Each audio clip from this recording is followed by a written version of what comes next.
ఒకరోజు నేను వి హనుమంతరావు గారు నిజాం క్లబ్ కలిసారు. టికెట్ల కోసం చాలా మంది ఆశావాహులు వస్తే, మొన్న ఎలక్షన్ సందర్భంలో వస్తే వాళ్ళతో పట్టుకుని, అరే మీకు ఎవరికి టికెట్ రావురా బాయ్, మా రేవంత్ రెడ్డి ఎన్నడో కేసీ వేణుగోపాల్ కొన్నాడు, వాడు మా ముద్దబప్ప, వాడు వేస్ట్ గాడు మా రాహుల్ గాంధీ, ఆయన అన్న మాటలు చెప్తున్నా, వాడు మొత్తం ఈయన ట్రాపుల్లో ఉన్నాడు, వాడు జేబు ఖర్చు కూడా ఈయన ఇస్తున్నాడు. అప్పుడు తెలంగాణ లోపల కాంగ్రెస్ ప్లీనరీ పెట్టిండు రేవంత్ రెడ్డి గారు. ప్లీనరీ పెట్టి దేశంలో కాంగ్రెస్ నాయకత్వాన్ని మొత్తం కొనిపడేసిండు. ఈయనకు వెన్నుదన్నుగా పొంగులేటి శ్రీనివాసరెడ్డి వీళ్ళంతా కూడా వనరులు సమకూరుస్తున్నారు. ఎవరికి టికెట్ రావులవై, కేసీ వేణుగోపాల్ అనేటోడు, రాహుల్ గాంధీ అనేటోడు కీలు బొమ్మలుగా మారి రేవంత్ రెడ్డి చేతిలో. ఎవరికి టికెట్ రావు, వాళ్ళు ఎవరికి ఇవ్వాలనుకుంటే వాళ్ళకి ఇచ్చుకుంటారని చెప్పాడు. అందుకే ఎటువంటి అనామకులను, అసలు కాంగ్రెస్ పార్టీ సంబంధ నెలలోకి ఎంతమందికి టికెట్లు వచ్చినాయి మనం గత ఎన్నికల సందర్భంలో చూసాం. అటువంటి రేవంత్ రెడ్డి మీద జేబు ఖర్చుకి ఇస్తున్నటువంటి, రాహుల్ గాంధీకి జేబు ఖర్చు కావాలన్నా కూడా సమకూరుస్తున్నట్టు రేవంత్ రెడ్డిని దించి కరుడుగట్ట కాంగ్రెస్ వాళ్ళను సీఎం చేసేటువంటి శక్తి రాహుల్ గాంధీకి ఉంది. అసలు రాహుల్ గాంధీకి రాజకీయాలంటేనే ఇంట్రెస్ట్ లేదు.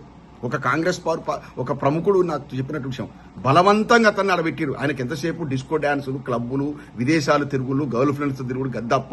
ఆ రాహుల్ గాంధీ అనేటువంటి దేశం పట్ల కాంగ్రెస్ పార్టీ అధికారాలు రావాలన్నది. ఎవడన్నా కాంగ్రెస్ పార్టీ అధికారం రావాలన్న రాహుల్ గాంధీ ఎన్నో దశాబ్దాల కాలం వెన్నుదాన్ని నిలిచినట్టు డిఎంకే పార్టీని వదులుకుంటాడా? మిత్రత్వాన్ని వదులుకుంటాడా? కమ్యూనిస్టులు కేరళలో బొందబెడతారా? కమ్యూనిస్టులు వాళ్ళకు దేశవ్యాప్తంగా వాళ్ళకు ఒక సరాసరి 2 నుంచి 5% ఓట్ బ్యాంక్ ఉంటుంది. వాళ్ళు వెన్నుదన్నుగా నిలుస్తున్నారు బీజేపీని ఎదుర్కోవడం కోసం. కాంగ్రెస్ వాళ్ళు వదులుకుంటారా? మమతా బెనర్జీ రాజకీయంగా బొందబెడుతుంటే కాంగ్రెస్ పార్టీ నోరు మూసుకొని ఉంటుందా? అంటే ఇండైరెక్ట్ గా బీజేపీ సపోర్ట్ ఇచ్చింది అక్కడ అన్ని కాన్స్టిట్యున్సీల పెట్టి. కాబట్టి కాంగ్రెస్ పార్టీ అనేది పూర్తిగా మునిగిపోయేటువంటి నావ దేశవ్యాప్తంగా కనుమరుగు కాబోతా ఉంది. ఇప్పుడు జంజీలో కాంగ్రెస్ పార్టీ ప్రస్తావన లేదు.